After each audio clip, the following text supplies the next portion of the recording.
ராசிக்காரங்களுக்கு. அதே மாதிரி ரிஷபத்தில் குரு இருக்கிறார் அப்படிங்கிறப்போ உங்களுக்கு 4ஆம் வீட்டில் குரு இருக்கிறார் அப்படிங்கிறப்போ வீட்டில் கொஞ்சம் சந்தோஷம் அப்படிங்கிறது இருக்கும். ப்ராப்பர்ட்டி ரிலேட்டடான சில யோகங்கள் அப்படிங்கிறது குரு வந்து உங்களுக்கு கொடுத்துருவார். புதுசாக வீடு வாங்குறதோ இல்லை வண்டி வாங்குறதோ இந்த மாதிரி சுப செலவுகள் நடக்கிறக்கும் வாய்ப்புகள் அப்படிங்கிறது வந்து பெரும்பாலான கும்பராசிக்காரங்களுக்கு இருக்கு. மைண்டு கொஞ்சம் ஒரு அமைதி நிலைமை கொஞ்சம் குரு கொடுப்பாருன்னு வச்சுக்கோங்களேன். ஆனால் அம்மா சம்மந்தப்பட்ட, அதாவது உங்களுக்கு குலதெய்வங்கள் இருக்கலாம், தாய் சம்மந்தப்பட்ட குலதெய்வங்கள் தெரிஞ்சிருக்கு அப்படின்னா போய் வழிபாடு பண்ணிட்டு வாங்க.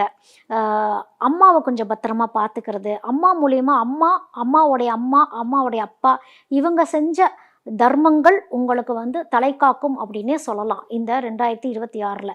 ஸோ அவங்க என்ன தர்மங்கள்லாம் செஞ்சு கடைப்பிடிச்சாங்களோ இல்லை அவங்க பேரில் ஏதாவது ஒரு அன்னதானம் பண்ணுறது, ஏதாவது ஒரு சேரிட்டி பேஸில் சின்ன சின்ன விஷயங்கள் பண்ணுனா கூட உங்களுக்கு கர்மா அப்படிங்கிறது கொஞ்சம் கிளியர் ஆகும். இப்போது உங்களுக்கு ராகு வந்து கண்ணியில் இருக்கிறாருன்னா உங்களுக்கு அது 8ஆவது.